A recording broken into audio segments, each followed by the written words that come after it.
Hello friends, super magic રસોઈમાં મિત્રો હું આપનું સ્વાગત કરું છું। આજે હું સાચી રોટલી આપણે કેવી રીતે બનાવીને એનો વિડીયો તમારી સાથે શેર કરું છું। મિત્રો મોસ્ટ ઓફ આપણે જો રોટલી બનાવી છે ને આપણા ભાણાની મેઇન ઇન્ગ્રેડિયન્ટ રોટલી હોય છે, તો એના પોષક તત્વો આપણે નષ્ટ કરી નાખીએ છીએ। તો આજે હું તમને સાચી મેથડ બતાવવા જઈ રહી છું, જેથી કરીને તમે તમારા ફેમિલીને બાળકોને તમે સાચી એકદમ પૌષ્ટિક રોટલી બનાવીને પીરસી શકો। તો એમાં શું કરવાનું છે મિત્રો, આપણે જો મોસ્ટ ઓફ આપણે ઘઉંનો લોટ દળાવીએ છીએ તો એકદમ જો આવો બારીક હોય છે, એકદમ બારીક લોટને હિસાબે મેંદા જેવો લોટ બની જાય છે। અને એ જે લોટ બારીક હોય ને એ આપણને પચવામાં બહુ જ ભારે પડે છે, અને જે આપણા બાળકોને કે મોટાને કોઈ પણને પચવામાં ભારે પડે છે તો એ એકદમ પચતો નથી અને આપણને ગેસ જેવા કે એવા રોગો થાય છે। તો એના માટે હંમેશા તમે એટલું ધ્યાન રાખજો કે આપણે બારીક લોટ ન દળાવતા થોડોક કકરો લોટ દળાવવાનો, એટલે એકદમ બારીક નહીં પણ થોડોક કકરો હશે ને તો તેમાં ફૂલ પ્રમાણમાં પોષક તત્વો રહેશે। હવે બીજો પોઈન્ટમાં મિત્રો હું તમને જણાવું કે રોટલી સાચી રીતે બનાવવાની રીત, કે ઉત્તર ગુજરાત સિવાય બધે આપણે મીઠાનો ઉપયોગ રોટલીમાં લોકો કરે છે, કે અંકલેશ્વર, ભરૂચ કે સુરત ત્યાં રોટલીમાં મીઠાનો ઉપયોગ નથી કરતા। મોસ્ટ ઓફ બધે રોટલીમાં મીઠાનો ઉપયોગ કરે છે, તો એનું કારણ શું હોય છે ખબર છે તમને? કે આપણે જ્યારે રોટલી શેકીએ છીએ ને ત્યારે મીઠું અગ્નિ બાળતું નથી, એટલે આખું મીઠું રોટલીમાં રહે છે। એટલે એ આપણે જો મોસ્ટ ઓફ આપણે શાકમાં, દાળમાં, સલાડમાં બધે મીઠાનો ઉપયોગ તો હોય જ છે, તો આપણે રોટલીમાં મીઠાનો ઉપયોગ ન કરીએ ને તો એટલું મીઠું આપણા શરીરમાં ઓછું જાય છે, અને આપણા હેલ્થ માટે આ એક પણ બેનિફિટ છે। મીઠાનો વધારે પડતો ઉપયોગ આપણને કેટલો નુકસાન કરે છે એ પણ આપણને ખ્યાલ જ હોય છે। તો લેડીઝ લોકોએ આ પણ ખાસ એના ફેમિલી માટે ધ્યાન રાખવું જોઈએ કે ભાખરી રોટલીમાં ક્યારેય બને ત્યાં સુધી મીઠાનો ઉપયોગ કરવો ન જોઈએ। મીઠાને હિસાબે જો વધારે પડતો ઉપયોગ મીઠાનો થશે ને તો આપણને ખબર જ છે કે બીપી જેવા પ્રોબ્લેમ આવી જાય છે મિત્રો, તો તમે આ પણ નોટ કરજો। તો સાચી રોટલી માટેનો ત્રીજો પોઈન્ટ પણ તમને બતાવી દઉં કે અત્યારના સમયમાં ઘરે ઘરે ફ્રીજ આવી ગયા છે, તો આપણે લેડીઝ લોકો લોટ બાંધીને વધે ને એ લોટ આપણે ફ્રીજમાં મૂકી દઈએ છીએ, પછી આપણે એનો ઉપયોગ કરીએ છીએ, જે એમાં મોસ્ટ ઓફ હાનિકારક બેક્ટેરિયા થઈ જાય છે અને આપણને અનેક જાતની બીમારીઓ નોતરે છે। તો આપણે ક્યારેય બાંધેલો લોટ ફ્રીજમાં રાખીને એનો ઉપયોગ ન કરવો જોઈએ, કેમ કે એ આપણા હેલ્થ માટે હાનિકારક છે। સાચી રોટલી માટેની ચોથી ટિપ્સ પણ હું તમને બતાવું છું કે આપણે રોટલીમાં જો મોણ આપીએ છીએ ત્યારે પણ આપણે અત્યારે રિફાઇન્ડ તેલ બધા આવી ગયા છે, તો એ આપણને એક નુકસાન જ કરે છે, કેમ કે એમાં બધા પોષક તત્વો તો નષ્ટ થઈ ગયા હોય છે। તો આપણે જ્યારે રોટલીમાં મોણ દેવું હોય ને ત્યારે કાચી ઘાણીનું તેલ, સિંગ તેલ કે તલનું તેલ વાપરવું જોઈએ। એ સિવાય તમે જો થોડુંક અમથું એરંડિયું પણ તમે તેલના મોણમાં તે આપશો ને તો પણ આપણા હેલ્થ માટે સરસ જ બેસ્ટ બેનિફિટ છે, કેમ કે આપણને આમ એરંડિયાનો એટલે કે દિવેલનો ટેસ્ટ ભાવતો હોતો નથી, પણ આ રોટલીમાં ખ્યાલ નથી આવતો। જે આ દિવેલ છે ને એ આપણા લીવરને મજબૂત બનાવે છે, પછી આપણા હૃદયને પણ એકદમ કાર્યક્ષમ બનાવે છે, અને બીજું કે આ દિવેલ છે ને એ આપણને બધી રીતે થોડું એવું ઉપયોગી છે। આપણે મોસ્ટ ઓફ આપણે જો કે ઘઉંના આપણે દિવેલ આપીએ જ છીએ, પણ જો તમે થોડોક મોણ દેવામાં તેનો ઉપયોગ કરશો ને તો વધારે પડતો આપણને બેનિફિટ થશે, જે આપણી પેનક્રિયાસને પણ એકદમ મજબૂત બનાવે છે, જે આપણી મેદધાતુને ઘટાડે છે, આપણી ચરબીને, પેટની ચરબીને પણ આ દિવેલ ઓછી કરે છે। એટલે બને ત્યાં સુધી આપણે થોડોક અમથો દિવેલનો ઉપયોગ મોણમાં વાપરવો જોઈએ। હવે આપણે સાચી રોટલીની રીતમાં હું તમને પાંચમો પોઈન્ટ પણ બતાવી દઉં કે જો આપણે રોટલી જ્યારે શેકીએ છીએ ને ત્યારે આપણે ગેસ ઉપર ડાયરેક્ટ રોટલી શેકીએ છીએ, પણ એ મિત્રો બહુ મોટી ભૂલ છે, કેમ કે આ ગેસ જે છે ને એ નેચરલી ગેસ નથી, આ ગેસ આપણે ગેસથી ઉત્પન્ન થયેલો અગ્નિ છે।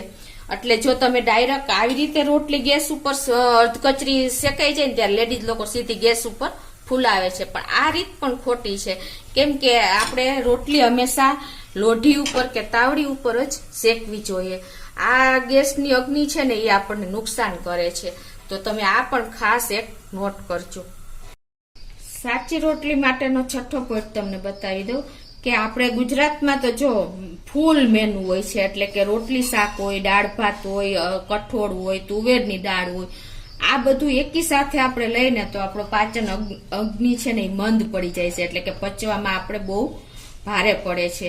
આ બહારના રાજ્યોમાં ક્યાંય પણ આ રીતે તમારા થાળી બનતી નથી. કા રોટલી શાક હોય, કા દાળ ભાત હોય, કા ખાલી દહીં ને કઠોળ હોય, તો આ તમારા બેનિફિટ રહેશે, કેમ કે આ પચવામાં આપણે સહેલું પડશે. આપણે આયુર્વેદ અનુસાર આપણે જે રોગ આવે છે ને મિત્રો, આ બધું એકી સાથે આપણે લઈશું એટલે આપણું પાચન અગ્નિ એટલે કે આપણું અંદરની અગ્નિ મંદ પડી જાય ને એટલે આપણને પચતું નથી, ગેસ થાય છે, અને ઘણા બધા રોગ આના હિસાબે જ આવે છે. એટલે મિત્રો તમે ખાસ આ પણ નોટ કરજો કે બધું એકી સાથે ન લેતા, કા દાળ ભાત લેવાના, કા રોટલી શાક લેવાના, એટલે તમે પચાવી શકશો અને તમારી એનર્જી પણ બચશે. સાચી રોટલી માટેનો 7મો પોઈન્ટ પણ તમને બતાવી દઉં. એમાં આપણે ઘઉંની પસંદગી કરવાની છે. આપણે ગુજરાતમાં મોસ્ટ ઓફ જો લોકવન અને ઘઉં ટુકડી અને ઘઉં બંસી 3 મોસ્ટ ઓફ વપરાય છે. તો આપણે કેવા ઘઉં પસંદ કરવાને એ પણ હું તમને બતાવી દઉં. જો બહુ હાર્ડવર્ક કરતા હોય ને, એમ કે એકદમ મહેનતનું કામ હોય ને, એના માટે આ લોકવન ઘઉં બેસ્ટ છે, કેમ કે એમાં ચિકાસ વધારે હોય છે, એટલે આપણને એ લોકોને મહેનત માટે ફેટની વધારે જરૂર હોય છે, એટલે લોકવન ઘઉં એ વધારે વર્ક કરતા હોય ને એના માટે જરૂરી છે. પછી ટુકડી ઘઉં જે ઓછી મહેનત એટલે એમ કે હાર્ડવર્ક ન હોય ને એના માટે તમારે ટુકડી ઘઉં પસંદ કરવાના, જે તમને પચવામાં ઈઝી પડે. એની રોટલી બનાવશો ને તો પણ તમને પ્રોબ્લેમ નહીં આવે. અને જેને મેન્ટલી વર્ક એટલે કે ઓફિસ વર્ક, ટેબલ વર્ક હોય ને, એને તો મિત્રો હંમેશા બંસી ઘઉં જ પાસ કરવા જોઈએ, કેમ કે એને પચવામાં બહુ ઈઝી પડે છે. એમાં આપણે ગ્લુટનનું પ્રમાણ ઓછું હોય છે, એટલા માટે મેં તમને જો ઘઉંની પણ પસંદગી બતાવી દીધી કે એના આપણે કેવી રોટલી કેવા માણસોએ લેવી જોઈએ. તો આ પણ તમને એક ઉપયોગી જ મેં તમને માહિતી આપી છે. હવે સાચી રોટલીનો નેક્સ્ટ પોઈન્ટમાં મિત્રો હું તમને જણાવું કે આપણે મોસ્ટ ઓફ આપણે શું કરીએ છીએ કે 1 મહિના સુધીનો લોટ દળાવીને ઘરમાં રાખી દઈએ છીએ, પણ એ એકદમ આપણને નુકસાન કરે છે, કેમ કે લોટની પ્રિઝર્વ લાઈફ લાંબી હોતી નથી. વધીને 10 થી 12 દિવસ આપણે લોટ દળાવવો રાખવો જોઈએ, અને ઉનાળામાં તો આપણે 7 દિવસ જ આપણે લોટની પ્રિઝર્વ લાઈફ રહીએ છીએ. એટલે હંમેશા આ પણ તમે નોટ કરજો કે આપણે રોટલી આપણે પેટ ભરવા માટે જ ખાઈએ છીએ, એના હેલ્થ બેનિફિટ તત્વો જતા રહે છે લાંબો ટાઈમ તમે રાખો ને તો. એટલે આ પણ તમે નોટ કરજો. અને હવે પછી નેક્સ્ટ પોઈન્ટ તમને જણાવું કે અત્યારે આપણે ગુજરાત સિવાય એટલે મેટ્રો સિટીમાં શું કરે છે મિત્રો, તૈયાર લોટ લઈને લોકો રોટલી બનાવે છે, કેમ કે એની પાસે ટાઈમ હોતો નથી. પણ મિત્રો તૈયાર લોટમાં જેના પ્રિઝર્વેટ એટલે કે સાચવવા માટે એલોક્ઝન નામનું કેમિકલ વાપરે છે, જે આપણી પેનક્રિયાસને ખૂબ નુકસાન કરે છે. અને પેનક્રિયાસ જે ઇન્સ્યુલિન ઉત્પન્ન કરે છે એમાં એ બાધારૂપ બને છે આ એલોક્ઝન, એટલે કે આપણને ડાયાબિટીસ જેવા રોગ અત્યારે નાની ઉંમરમાં બાળકોને પણ આવી ગયા છે. તો આ પણ તમારે ખાસ નોટ કરવું જોઈએ કે ક્યારેય પણ આપણે તૈયાર લોટ લેવો ન જોઈએ. હંમેશા ઘરે તાજા ઘઉં રાખીને લોટ દળાવીને એનો ઉપયોગ કરવો જોઈએ.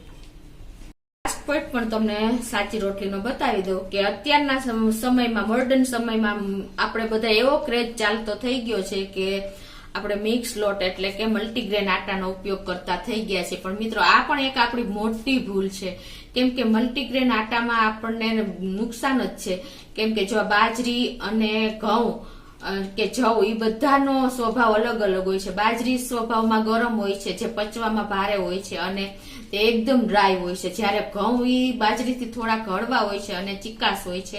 જે બાજરી અને ઘઉં એકદમ ઓપોઝિટ આહાર થયો છે. પ્લસ રાગી એ સ્વભાવમાં રૂસ્ક હોય છે અને પચવામાં ઉષ્ણ હોય છે. તો ક્યારેય પણ આપણે મલ્ટીગ્રેન આટાનો ઉપયોગ ન કરવો જોઈએ. જો તમારે એવી રીતે ઉપયોગ કરવો હોય તો ઘઉં અને જવ સાથે દળાવવા જોઈએ. બીજું બાજરી અને જુવાર પણ તમે સાથે દળાવી શકો છો. મકાઈ, બાજરી અને જુવાર એ પણ તમે સાથે દળાવી શકો છો, એ તમને નુકસાન નથી કરતા. જ્યારે આપણે 1 થી 3 થી વધારે આપણે ક્યારેય પણ લોટ ભેગા કરવા ન જોઈએ. તો મિત્રો તમને ખાસ આ મારો રોટલી, સાચી રોટલી તમે જો તમારા ફેમિલીને પીરસશો ને તો તમારા હેલ્થ બેનિફિટ બધા તમને મળી રહેશે અને ક્યારેય તમને બીમારીથી તમે વર્ષો દૂર રહેશો. એટલે તમને આ એક ઉપયોગી જ માહિતી મેં તમને આજે રોટલી વિશે બતાવી છે. તો તમને ચોક્કસ આ વિડીયો ઉપયોગી થશે. ગમે તો લાઈક કરજો, શેર કરજો અને સબસ્ક્રાઇબ કરવાનું તો ભૂલતા જ નહીં.